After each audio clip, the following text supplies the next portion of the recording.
evening and welcome. I'm Alice Bandukravi.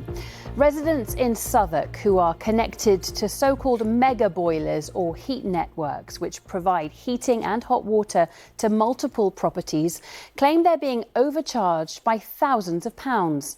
Many say they're struggling to keep up with payments. One woman says she fears not being able to sell her flat due to the huge bill. In a moment, we'll hear from some of the residents supplied by the North Peckham Heat Network. But first, Thomas Magill explains. So just to be clear, we are looking at council-run heat networks or district heating systems. So instead of having one of these individual boilers in your own home, there is one large communal mega boiler that provides heating and sometimes hot water for entire blocks and in some cases entire housing estates. From the boiler, water travels along a vast network of pipes to each block and then it's distributed into individual properties. Now, the council buys their energy or their gas on a commercial basis, which means customers are not covered by the energy price cap set by Ofgem, the regulator, nor do they have the ability to shop around for the cheapest deal. But in theory, because the gas is being bought in bulk, the rate should be very competitive.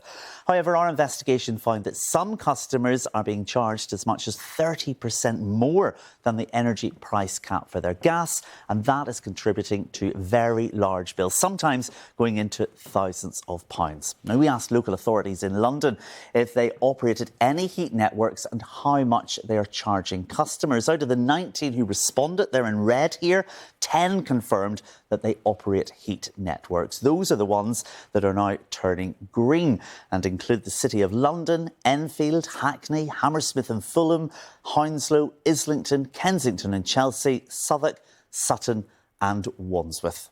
According to our findings, there is over 34,000 homes connected to a heat network in London. But I know there are many more because I've been speaking to residents in Lambeth and Southwark who are connected to one, and neither local authority responded to our Freedom of Information request. Now, Southwark has the most communal heating systems. They operate 101, serving around 17,000 homes. And I've been speaking to dozens of residents there who are paying thousands of pounds just for their heating and hot water. And for many, as I've been finding out, it's now got to breaking point. It always comes as a bit of a shock and we think, oh, we've saved enough this year to be able to afford it, but then the bill seems to get higher and higher every year.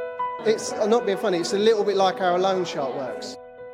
Even all my own health condition, I still have to work just to make ends meet. Just some of the 17,000 Southwark residents living in council blocks served by a communal heating system who are now facing a bill for thousands of pounds. Where should we start? For example, this radiator, I've been living in this flat for, 5 years? I've never switched it on. Among them is Sharon, who lives alone in Peckham. Her latest estimate is for over £3,300. And she says that's unaffordable, unfair and has left her feeling trapped in a property she won't be able to sell. There's no connection between how much you're using and how many radiators you have, you know, and the price. I've got real concerns about whether I'll be able to sell this flat. Separately, I had a meeting. I think there's some practical things that And now some residents are fighting back. We've been invited to a meeting of leaseholders and tenants just a few weeks after their estimated service charge landed on their doorstep. Every time I ask about it, where's the costing? Many here are furious, some are extremely worried, and all say they're now being forced to make big changes to how they live just to afford this bill. I had to get a lodger in my flat because I didn't really want to be having to pay this extra. So, it could be £300, £400, £500 a month extra. Well, you've got to find that before you do other things. So, really, before you feed yourself, right? You've got to find that money. How do you find that money? Very difficult, very, very difficult. My husband have to work extra time. After the meeting, we caught up with Dolly at home in North Peckham. She bought her maisonette 9 years ago and was paying around £2,000 for service charges then. That included heating and hot water. Now she says that has soared to over £6,600. What impact has it had on you and your family? Oh, serious impact. It's not funny. We don't do a lot of things that we love to do. Before we used to be going to restaurant like Sundays after church, but now no. Now it has to be a birthday, it has to be something very, very important. I've even asked the council to buy the flat back, but they said they don't have the money to. Yeah, I've got to that point. Yeah, it's a struggle, yeah. So why are customers who are connected to some of these older heat networks facing such high bills? Well, experts say they have been poorly maintained over the years. They're badly insulated, leaving them inefficient. Sadly, we see so many heat networks in the UK that have been really poorly put together, poorly operated and maintained, with heat losses more than the heat that's delivered to customers. And that is what's driving a lot of the high prices. And in theory, we should see new heat networks built in the future that are super efficient and super reliable. And that's exactly what is happening in Enfield, where the steam created by this mega waste facility is set to be collected and reused. Behind us, you can see some steam coming from the top of that roof, and it's that waste heat that's wasted to the atmosphere today that we intend to collect into our energy centre and distribute as hot water to our customers. And that energy centre or mega boiler has been built just next door. Bosses say it includes the very latest technology and the very best insulation, all designed to reduce heat loss and ensure an environmentally friendly, sustainable and affordable solution for customers. So this heat network is designed to serve well over 100,000 homes. This is the largest insulation you can buy on the market, Series 3, which ensures our heat losses underground are as low as possible. These pipes underground go through the whole of the borough of Enfield, predominantly today on the east side of Enfield. We've installed about 16 kilometres so far of pipe in the ground. And it's here where customers will benefit from this very modern system.